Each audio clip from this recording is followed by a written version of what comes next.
كيفكن؟ اليوم رجعت لكم بفيديو جديد من قناتي إسراء جيمر. اليوم احنا بلعبة بيك اكس تي، واليوم طبعا يا جماعة نشوف زي ما شفتوا بالعنوان حنشوف الميزة الجديدة اللي انضافت بلعبة بيك اكس تي بهيك تبع المابات. فرح نشوف جايز كل الاشياء اللي انضافت هنيك وهيك اشياء اللي اغلبكم ما اكتشفها. بس قبل ما نبلش هذا الفيديو ما تشتركوا بالقناة، حطوا كثير لايكات الفيديو وبس. يلا نبلش. طبعا يا جماعة قلت على فكرة روحوا لقناتي إسراء فلوجز، نزلت لكم فلوج جديد. يعني ما بعرف هلا وانتوا عم تتفرجوا على هذا الفيديو هل نزلته او لسه، بس اليوم رح نزله. اوكي اليوم رح نزله. فلو هلا بتتبعوا هذا الفيديو روحوا شوفوا هلا القناة تبع إسراء فلوجز. لو نزلت الفيديو روحوا تابعوه، كثير بيجنن، تعبت عليه كثير من شهر تقريبا وانا عم جهزه. وكمان حطوا لايك على هذاك الفيديو. لو ما لقيتوا نزلته فاشتركوا واستنوا عشان نزله، اليوم رح نزله. ترقبوا بليز، تفاعلوا عليه بليز. اوكي. فالمهم هلا طبعا يا جماعه حتلاقوا رابط القناه بصندوق الوصف. فبهديك القناه رح ارجع رجعه قويه. طبعا غيرت صوره القناه، غيرت الديسكريبشن، غيرت ترتيب القناه، ورح نزل هلا فيديوهات جديده احلى من القديمه. صدقوني كثير رح تحبوه، ورح صير نزلكم كثير ان شاء الله. يب. المهم هذا موضوعنا اليوم. فطبعا اليوم موضوعنا زي ما قلت لكم عن هذيك الميزة الجديدة. فطبعا قلت يعني مع انه عملت اوريدي على هاي الميزة فيديو يعني قبل ما تنزل عن تسريب، فقلت لازم هلا اعمل عنها فيديو لانه خلص نزلت. لازم يعني اعمل عنها فيديو. فهذا هو. وطبعا جايز الميزات الجديدة كثير حلوة اللي هي لما هلا صرتوا بتفوتوا جايز فتغير الديكور. شوفوا تغير الديكور تبع المابات. كان زمان طبعا جايز الديكور كثير يعني مختلف. كان ديكور هيك عبارة عن مابات كثيرة. كان عبارة عن هيك مابات كثيرة، مو كثير الصراحة، ما كان يعني هيك 4 بكل مكان، يعني كان أقل. وكمان جايز كانت هون موجودة أشخاص اللي بتلعب يعني الديكورات المهم مختلفة فتغير شكل. وكمان ما كنا بنضغط على الماب عشان هيك بتطلع لنا هاي المكان هذا، ما كان بيطلع لنا، لا كانت هاي الخانة تبع بلاي بتطلع هون. اوكي هون كانت بتطلع، وكانوا بس 3 مابات اعتقد بالمكان. والله نسيت كيف كان الشكل لانه هلا غير الشكل يعني. واو خلص تعودت عليه.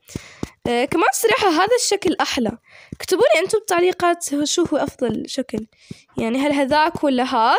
فأنا الصراحة حبيت هذا أكثر لأنه منظم أكثر. كمان هلا طبعا نقدر نضغط على الماب ونختار يعني نشوف هون معلومات أكثر عنه. متى هلا لما بنضغط عليه بنشوف إنه سكول. هاي أخي صغير بقول أنا جيت. هاي أنت جيت؟ أنا جيت. أنا جيت. قول حطوا لايك. كيف حالك؟ تحرق لأنه جايز بالفيديو الماضي اللي كان عم يصور معي كان مريض. فهلا يعني شكرا على أي شخص كان بيسألني. أوكي هلا طبعا يا جماعة خلينا إن نشوف نكمل يعني هيك بالمابات.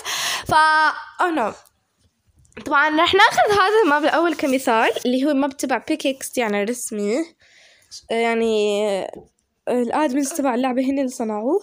المهم طبعا هلا لما بنضغط على اي ماب بتطلع لنا عنه يعني هيك معلومات. بتطلع لنا جايز الكاتيجوري تبعه بمعنى المجال تبعه اللي هون مكتوب بالاخضر او بالاصفر، ما بعرف هذا اخضر واصفر بس المهم. وهون موجودة الميزة تبع انه نبلغ عن الماب، لانه في مابات اللي مو حلوة لازم نبلغ عليها، يا اما لو كانت فيها تنمر، كلمات مو حلوة، معلومات شخصية، bad behavior يعني تعامل مو حلو، inappropriate house يعني بيت مانو منيح يعني مو حلو، مو مناسب، كأنه اسم مو حلو، يعني هيك في أسماء اللي بتكون مو حلوة فلازم إنه نبلغ عليها. أو others يعني لو كان إشي ثاني وبس هيك بنبلغ على الماب.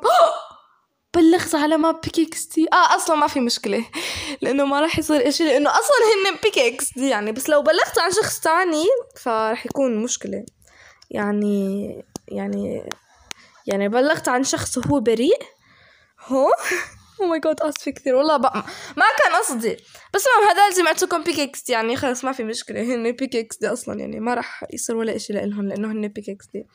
فالمهم طبعا هون بتطلع لنا كمان اخر شي بلاي انه بنلعب الماب، يعني هلا صار فينا يعني نضغط على الماب نشوف المعلومات تبعه وبعدين نختار هل نلعب ولا لا، ولا ما بدنا نلعب بنضغط هون. طبعا انا ضغطت على بلاي الصراحه بالغلط. ايش صار؟ اوكي هلا عم تتحمل، عم نفوت على الماب. ماب ماب ماب ما تصرخ. هي اوكي هلا طبعا نفوت على الماب، لعبة كثير تعلق. فروحوا جايز اشتركوا بقناتي إسراء فلوج زي ما قلت لكم. إذا جيم ايوه وشوفوا الفيديو الجديد. اوكي الفيديو الجديد اللي رح نزل اللي هو اسبوع من حياتي، يعني هلا اعتقد نزلته او لا، فروحوا انتوا شوفوا جايز بنفسكم، لو ما نزلته فترقبوا رح نزله. المهم هني هلا فزت على الماب. المهم هذا مو موضوعنا هلا. طبعا خلي جايز نكمل. طبعا هون كمان بالجيمز بهاي الخانة تبع جيمز ما غيروا ولا اشي. على فكرة لو لاحظتوا انه في مابات اللي عندها مجال ومابات لا، لانه الشخص اللي صنع الماب هو اللي بيختار المجال تبع الماب، يعني لازم نفوت هون نعمل إيديت ونعمل هيك المجال تبع الماب. طبعا في كثير مابات اللي ما عندها مجال، وفي كمان مابات اللي عندها مجال زي الماب تبعي. وينه ما مبين؟ ما مبين جايز. قبل شوي كان عم يبين. ليكو هي هون عندي 60 لاعب بالماب تبعي. ليكو انا ماب تبعي عملت عنه باركور لانه ماب تبعي باركور. طبعا هون كمان بالجيمز نفس الاشي، نفس شو اسمه، نفس الخانة كأنه بدي اقول. المهم فطبعا هون عنا المكان تبع البحث، هون كمان ضافوا مكان جديد اللي هو هاد ليكو تبع المجالات.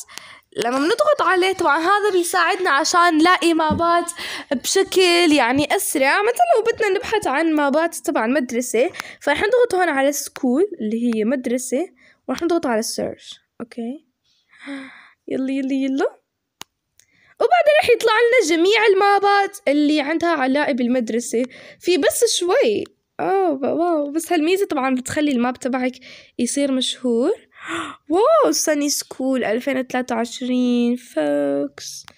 واو ماي ماجيك سكول يعني المدرسة السحرية. واو طبعا كل هدول كثير حلوين. هذول المدارس. بس المهم طبعا هذول كل المدارس اللي يعني عندهم مجال. في مدارس تانية بس ما الشخص اللي عمل ما حدد المجال. المهم فهم في كل المجالات، في تبع رول بلاي، سكول، بيتش اند بول اللي هي مسبح وهيك مسبح اي شيء عنده علاقة بالمسبح والبحر، نيتشر انه الطبيعي، شوتر انه تبع زي لعبة تبع جان ارينا. اوكي تبع يعني هيك الرصاص والمسدسات وهيك اشياء، باركورات. المهم في كثير اشياء. وهلا طبعا رح فرجيكم اخر شيء اللي هو كيف انكم انتم تحطوا الماب تبعكم بالمجال تبعكم، كيف انكم تحطوا المجال تبع الماب تبعكم اللي رح يخلي الماب تبعكم مشهور اكثر. صدقوني جايز، لأنه هلأ الناس لما رح تبحث مثلا عن نيتشر رح تطلع لها جميع المابات اللي عندها علاقة بالنيتشر، ولو كان الماب تبعك كمان هو نيتشر فرح يطلع كمان، وأكيد رح يلعبوا الماب تبعكم لو كان اسم تبعه حلو والصورة حلوة وكل شي حلو، يعني هيك مثير للانتباه. أنا كمان لما أشوف هيك ماب اسم مميز وجديد مع صورة مميزة وجديدة فبفوت عليه بسرعة، يعني بيكون هيك بيلفت الانتباه فبفوت عشان أجربه. المهم هلأ طبعا جايز رح فرجيكم. فهلأ لازم انكم تفتحوا هذا التطبيق وتروحوا على ماي جيمز اللي الخانة الصفراء، وليكوا هلأ في كل هدول المابات، فبتختاروا جايز الماب اللي بدكن. اوكي رح اخذ انا اوكي رح اخذ هذا الماب. اوكي رح اخذ هذا الماب. وهلأ طبعا جايز رح فرجيكم، يعني بتروحوا على اي ماب تبعكم. سوري. بعدين جايز رح تضغطوا على update، بعدين هون بتقدروا بتختاروا طبعا لكم هون ضافوا هالميزة هاي اللي بنقدر نختار الاسم والصورة والمجال. هون رح تضغطوا تختاروا هون المجال تبع الماب تبعكم. هذا الماب الصراحة ولا مجال من هدول، فما بعرف ايش اعمل. اعتقد انه رول بلاي، لانه هذا الماب كأنه مفيد لجميع اللاعبين، لانه هذا الماب فيه لبس يعني جميع الملابس تبع بيكاكستي، يعني هم تقدروا تحصلوا على ملابس مجانية. تخيلوا. يب ما بدي صراحة أحدث الماب لأنه ما أنا مرتب، بس أصلا ما في ولا حد بيلعب بالماب تبعي، عشان هيك حعمل بس هيك select update وبس. على فكرة صار 12 اللبس، استنوا راح أغير جايز الاسم، راح أعمل 12 free outfits، راح أغير كمان الصورة، راح أعمل زي هيك. صراحة ما حبيت كثير الصورة، بس يلا عادي. فيا جماعة المابات تبعكم هلا يعني صارت عندها نسبة أكثر عشان إنها تصير يعني مشهورة. فيب هاي الميزة اللي ضافوا كثير بتجنن. أعتقد رح يضيفوا ميزات أكثر، زي يعني إنه نكتب هيك description، زي إنه نزين صورة، كثير أشياء أحس رح يضيفوها. فايب إن شاء الله يضيفوها بأقرب وقت. كثير متحمسة عشان أشوف إيش PKXD رح تعمل بالمستقبل بالتحديثات الجاية. المهم فبس هيك طبعا خلص هذا الفيديو، فاكتبوا لي بالتعليقات شو آراءكم، وكمان جايز ضروري ما تنسوا تشتركوا بقناتي إسراء فلوجز. ايوه اشتركوا بهي قناتي كمان إسراء جيمر. قناة ايوه اخي ما عنده قناة، بيقول انا ما عنديش قناة. المهم كمان اشتركوا بقناتي هاي عشان كثير قربنا ل 160 ألف مشترك. شكرا كثير على 158 ألف مشترك، كثير. واهم شيء اشتركوا بقناتي إسراء فلوجز، رح تلاقوا رابط بصندوق الوصف. وبس بحبكم كثير، حطوا كثير لايكات. جاد شو هاد. المهم بحبكم كثير وباي.